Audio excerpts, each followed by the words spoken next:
listening, friends. नमस्कार श्रोता मित्रों, And we are glad you have joined us again tonight. और हम आनंदित हैं कि आप आज रात फिर हमारे साथ सम्मिलित हैं। If you have been listening to us, we have been talking about knowing your real enemy. यदि आप हमें सुनते आ रहे हैं तो हम अपने वास्तविक शत्रु को जानने के विषय पर बात करते आ रहे हैं।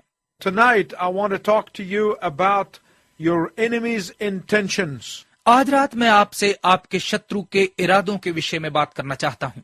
His intention about you are very clear. आपके बारे में उसके इरादे बिल्कुल स्पष्ट हैं। And the Apostle Peter in 1 Peter 5:8 tells us, और प्रेरित पत्रस पहला पत्रस 5 अध्याय के 8 पद में हमें बताता है, be sober, सचेत रहो, be watchful. जागते रहो. Your adversary the devil, तुम्हारा शत्रु शैतान, prowling around like a roaring lion, गर्जने वाले सिंह के समान घूम रहा है, seeking whom he may devour. इस खोज में कि किसे फाड़ खाए। If you have a Bible, I want to encourage you to turn to 1 Peter 5:8. यदि आपके पास आपकी बाइबल है तो मैं आपको प्रोत्साहित करना चाहता हूं कि आप इसे पहला पत्रस 5 अध्याय के 8 पद पर खोलिए। Someone said that Satan is never too busy to rock the cradle of a sleepy Christian. किसी ने कहा है कि एक सोते हुए मसीही के झूले को हिलाते रहने के लिए शैतान कभी इतना व्यस्त नहीं है। And that is why Peter, the faithful shepherd, said, और इसीलिए विश्वास योग्य चरवाहा पत्रस कहता है, be vigilant, सचेत रहो, because your adversary the devil is roaring lion. क्योंकि तुम्हारा विरोधी शैतान गरजते हुए सिंह के समान है। He's prowling around, वो इधर उधर घूम रहा है, seeking whom he may devour. इस खोज में कि किसे फाड़ खाए। Peter is saying that being sober and alert is the antithesis or the opposite of drunken stupor. पत्रस कह रहा है कि सचेत और सावधान होना शराब से मदहोशी का प्रतिकूल या विरुद्ध है। The word sober here is used metaphorically. यहाँ इस शब्द सचेत को अलंकारिक रूप में प्रयोग किया गया है। And it is used to mean be serious-minded about the devil. और इसका प्रयोग इस अर्थ के लिए किया गया है कि शैतान के विषय में गंभीर रहो। Be serious-minded about the spiritual warfare. आत्मिक युद्ध के विषय में गंभीर रहो। Sin can numb our spiritual senses just like alcohol. पाप बिल्कुल शराब की तरह हमारी चेतनाओं को सुन्न कर सकता है। And it can numb our spiritual senses to the point of denying that there is spiritual warfare. और ये हमारी आत्मिक चेतनाओं को उस स्तर तक सुन्न कर सकता है जहां हम इनकार कर देते हैं कि कोई आत्मिक युद्ध चल रहा है।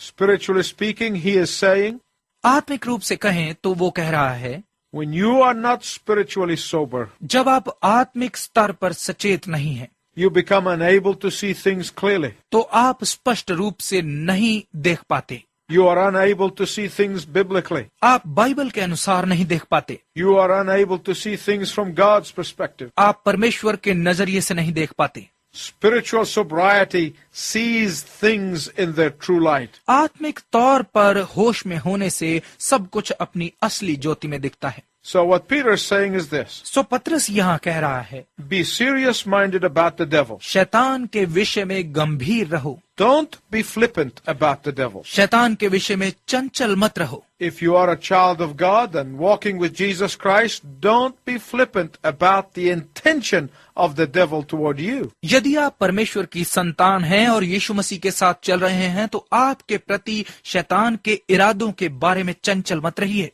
His intentions are very clear. उसके इरादे स्पष्ट हैं। He wants to destroy you वो आपको नाश करना चाहता है and to destroy your family और आपके परिवार को नाश करना चाहता है and to destroy your business और आपके व्यवसाय को नाश करना चाहता है and to destroy everything you touch. और जिस भी वस्तु को आप छुएं उसे नाश करना चाहता है। That's his intention. ये है उसका इरादा And that's what he wants to accomplish. और यही कार्य वो पूरा करना चाहता है। But of course, we know better. परंतु बिल्कुल हम अच्छे से जानते हैं। Later on, I am going to tell you about how to have victory over Satan. बाद में मैं आपको बताऊंगा कि शैतान पर विजय कैसे प्राप्त करें।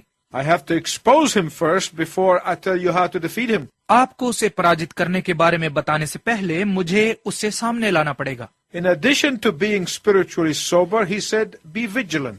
आत्मिक तौर पर सचेत रहने के साथ ही उसने कहा, जागते रहो। You can circle those words in your Bible. आप अपनी बाइबल में इन शब्दों पर एक घेरा बना सकते हैं, Sober and vigilant. सचेत और जागरूक। There may be another word that you may use. यहाँ कुछ और भी शब्द होंगे जो आप प्रयोग कर सकते हैं। These are the best words that I think the scripture thinks of. मेरे ख्याल से वचन की सोच में ये सबसे उत्तम शब्द है। While sobriety deals with the internal attitude, जबकि सचेत रहना हमारे अंदरूनी व्यवहार के विषय में है, our vigilance has to do with our external defenses. वहीं हमारी जागरूकता का संबंध हमारी बाहरी रक्षा प्रणाली के साथ है। The first thing you must do to be vigilant is to recognize that you are in a hostile territory. जागरूक रहने के लिए सबसे पहला काम आपको ये करना है कि आप पहचान लीजिए कि आप शत्रु के क्षेत्र में हैं। That's the first thing. ये पहला काम है। The God of this world is ruling and prowling around and trying to destroy you. इस संसार का परमेश्वर राज कर रहा है, इधर उधर घूम रहा है और आपको नाश करने का प्रयत्न कर रहा है। You must be aware of the fact that you are surrounded by unseen adversaries. आपको इस तथ्य के प्रति सावधान रहना होगा कि आप अदृश्य शत्रुओं से घिरे हुए हैं And they are seeking to destroy you. और वो आपको नाश करने की खोज में है। But praise be to God. परंतु परमेश्वर की स्तुति हो He has already given us the victory. कि उसने हमें पहले ही विजय दे दी है। He has already given us the means and the ways by which we can have victory. उसने हमें पहले ही अर्थ और तरीके बता दिए हैं जिनके द्वारा हम विजय प्राप्त कर सकते हैं, So we can defeat him before he can defeat us. ताकि उसके हमें हराने से पहले हम उसे पराजित कर दें। Please listen to me very carefully. कृपया ध्यानपूर्वक मेरी बात सुनिए। Satan is not the adversary of those who are in his camp. शैतान उनका विरोधी नहीं है जो उसके तंबू में है, They are his friends. वो तो उसके मित्र हैं। He will make their life miserable, of course, निश्चय ही वो उनका जीवन कष्टदायक बनाता है, but they are not his adversary. परंतु वो उसके विरोधी नहीं है। He is the adversary of those who know the Lord Jesus Christ as their personal Lord and Savior. वो उनका शत्रु है जो प्रभु यीशु मसीह को अपने व्यक्तिगत उद्धारकर्ता और प्रभु के रूप में जानते हैं। Some of you may ask, आप में से कुछ पूछेंगे, how did this adversarial relationship develop? ये शत्रुतापूर्ण संबंध बना कैसे? I can tell you exactly how it happened. मैं आपको बता सकता हूँ असल में ये कैसे हुआ। You developed this adversarial relationship the day you said yes to Jesus. आपने इस शत्रुता के रिश्ते को पैदा किया तब जिस दिन आपने यीशु को हाँ कहा, The day you put your faith in Jesus Christ, जिस दिन आपने यीशु मसीह पर भरोसा कर लिया you have repudiated Satan. और आपने शैतान का परित्याग कर दिया। The day you received eternal salvation from the hand of the Lord, जिस दिन आपने प्रभु के हाथ से अनंत उद्धार प्राप्त कर लिया, you have insulted Satan. आपने शैतान का अपमान कर दिया। Please hear me right. कृपया मुझे सही सुनिए। There is no neutrality in Satan's attitude toward you. आपके प्रति शैतान के व्यवहार में कोई निष्पक्षता नहीं है। There is no neutrality about Satan's intentions. शैतान के इरादे में कोई निष्पक्षता नहीं है। You would be diabolically deceived if you thought that Satan says to himself, आप निर्दयता से चले जाते हैं यदि आप सोचते हैं कि शैतान अपने आप से कहता है, well, now I don't care about this person since he became a Christian. तो अब जबकि ये व्यक्ति मसीही बन गया है इसलिए अब मुझे इससे कुछ लेना देना नहीं है। Now that they've left my camp, I don't worry about them anymore. अब क्योंकि वो मेरे तंबू से चले गए हैं अब मुझे उनकी कोई चिंता नहीं है। No, no, no, no. नहीं नहीं नहीं नहीं। Someone will ask, कोई कहेगा, but you told us recently that God is omnipresent, but Satan is not. कि आपने तो थोड़ी देर पहले हमें बताया था कि परमेश्वर सर्वव्यापी है परंतु शैतान नहीं, That God is everywhere, but Satan cannot be. कि परमेश्वर सब जगह हो सकता है परंतु शैतान नहीं। How does he dog every one of us? तो वो कैसे हम सब का पीछा करता है? If you have experiences like mine, यदि आपके पास मेरे जैसे अनुभव हों, you will agree that he greets you every single day. तो आप सहमत होंगे कि वो हर रोज आपका अभिनंदन करता है And he keeps working on you every single day. और वो प्रतिदिन आप पर मेहनत कर रहा है। I want to remind you again of what I said several messages ago. मैं एक बार फिर से आपको याद दिलाना चाहता हूं जो मैंने काफी संदेशों के पहले कहा था। I explained that Satan is copying the organizational chart of God. मैंने विस्तार पूर्वक बताया था कि शैतान परमेश्वर की प्रबंधन प्रणाली की नकल कर रहा है। He saw how God ran heaven and how he used angelic beings. उसने देखा हुआ है कि कैसे परमेश्वर स्वर्ग चलाता है और कैसे स्वर्गीय प्राणियों का प्रयोग करता है। Satan came in and took 1/3 of the angelic beings with him and he deceived them. शैतान आया, अपने साथ 1/3 स्वर्गीय प्राणी लिए और उनके साथ छल किया। Now he is using them. अब वो उनका प्रयोग कर रहा है।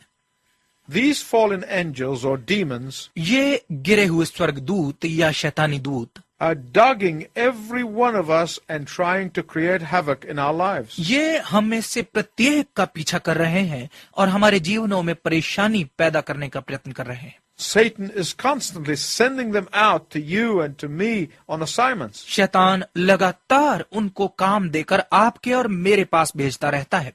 He is constantly sending them out with orders to do whatever possible to destroy us. वो लगातार उन्हें ये आदेश देकर भेज रहा है कि वो हमें नाश करने का हर संभव प्रयत्न करें। The assignment is to stop you from living a life of faith. उनका काम है कि आपको विश्वास का जीवन जीने से रोकें। It is to stop you from living a life of obedience to God and His Word. यह है आपको परमेश्वर की और परमेश्वर के वचन की आज्ञाकारिता का जीवन जीने से रोकें। It is to stop you from living a life that is fully trusting in God. यह है आपको वो जीवन जीने से रोकना जिसमें आप परमेश्वर पर पूर्ण विश्वास रखते हैं। Trusting in His provision, His mercy, and His grace. उसके प्रावधानों, उसकी दया और उसके अनुग्रह में विश्वास रखते हैं। In fact, that is why in verse 7 of 1 Peter 5, बल्कि इसीलिए पहला पत्रस 5 अध्याय के 7 पद में immediately before our verse, तुरंत इस पद से पहले saying, ये कहते हुए, be anxious for nothing. किसी बात की चिंता ना करो। And then immediately he talks about the devil. और फिर तुरंत वो शैतान के विषय में बात करता है। Why? क्यों? Because the devil is going to use anxiety and worry to attack you. क्योंकि आप पर प्रहार करने के लिए शैतान चिंता और घबराहट का प्रयोग करने वाला है। He is going to use your concern to make you doubt the provision of God. वो आपकी चिंता का प्रयोग करने वाला है कि आप परमेश्वर के प्रावधान पर संदेह करें। And that's what he will do. और यही वो करता है। So what is Peter saying? तो पत्रस क्या कह रहा है? He is saying that your adversary, the devil, वो कह रहा है कि आपका विरोधी शैतान in the person of his demons, अपने शैतानी दूतों के लोगों में होकर is constantly prowling around. लगातार घूम रहा है। Whether you're in a car or in a bus or at work or at home, wherever you may be. चाहे आप कार में, बस में, अपने काम पर या घर में या आप कहीं भी हैं। Even when you go to church, यहाँ तक कि जब आप प्रार्थना भवन जाते हैं, he is right there. वो वहां भी है। Some people think that the demons leave you alone when you go to church. कुछ लोग सोचते हैं कि जब आप प्रार्थना भवन जाते हैं तो शैतान के दूत आपको अकेला छोड़ देते हैं। No, he goes in there with you. नहीं, वो वहां आपके साथ अंदर जाता है He started talking to your mind. और वो आपके मन के साथ बात करना शुरू करता है। As you hear the word of God, जिस समय आप परमेश्वर का वचन सुन रहे होते हैं and the word of God gets planted in your mind, और परमेश्वर का वचन आपके मन में बोया जाता है, he tries to pull it out. तो वो इसे उखाड़ने का प्रयत्न करता है। Some of you having this experience right now as you're listening to me. आप में से कुछ यही अनुभव इस वक्त मुझे सुनते हुए कर रहे हैं। As the word of God being planted in your heart, जैसे ही ये परमेश्वर का वचन आपके हृदय में बोया जा रहा है, Satan is trying to distract you. शैतान आपका ध्यान हटाने का प्रयत्न कर रहा है। As soon as the seeds of the word of God fall into your ear, he is trying to get it out. जैसे ही परमेश्वर के वचन के बीज आपके कानों में गिरते हैं, वो इन्हें बाहर निकालने का प्रयत्न कर रहा है। These demons are going around all the time, ये दूत हर समय आपके आसपास घूम रहे हैं, saying to you, don't believe all this stuff. आपसे ये कहते हुए कि इन बातों पर विश्वास मत करना। There's no such thing as Satan. शैतान जैसी कोई बात नहीं है। And of course, he loves for you to believe that. और बिल्कुल उसे पसंद है कि आप इस बात पर विश्वास करें। Or he may be saying to you, या वो आपसे कह रहा होगा, you've got enough problems without having to worry about the devil. शैतान की चिंता किए बगैर ही तुम्हें पहले ही काफी समस्याएं हैं, Just forget about it. भूल जाओ इस बारे में। You are living a good life. तुम एक अच्छा जीवन जी रहे हो, You're a decent person. तुम एक सभ्य इंसान हो, You are a decent woman. तुम एक सभ्य स्त्री हो, You are living a decent life. तुम एक सभ्य जीवन जी रहे हो। You don't have to worry about all this stuff about Satan. तुम्हें शैतान के विषय में इन सब बातों की चिंता करने की कोई आवश्यकता नहीं है। But you know what? परंतु पता है क्या? Even when you and I go to sleep at night, यहाँ तक कि आप और मैं जब रात को सोते हैं, Satan is out there awake, burning the midnight candle, शैतान वहां आधी रात को दिया जलाकर जाग रहा है, making plans and plotting for the next day. अगले दिन के लिए युक्तियां और योजनाएं बनाता हुआ। So when you go to sleep tonight, तो आज रात जब आप सोते हैं, you need to take victory over him. आपको उस पर विजय पाने की आवश्यकता है। Ask the Lord Jesus Christ to give you the victory over him. प्रभु यीशु मसीह से कहिए कि वो आपको उस पर विजय दे, That you will wake up in the morning lining behind your Lord Jesus, कि आप सुबह प्रभु यीशु के पीछे कतार में लगे हुए जागे। and I wish you not only a pleasant night, but God's richest blessings for the next day. और मैं आपके लिए केवल एक अच्छी रात की ही नहीं बल्कि अगले दिन के लिए परमेश्वर की उत्तम आशीषों की भी कामना करता हूँ। And I'm going to tell you more in our next program about Peter's exhortation. और अपने अगले कार्यक्रम में मैं आपको पत्रस के उपदेश के विषय में और बताने वाला हूँ। Until then, I wish you God's richest blessing. तब तक मैं आपके लिए परमेश्वर की उत्तम आशीष की कामना करता हूँ।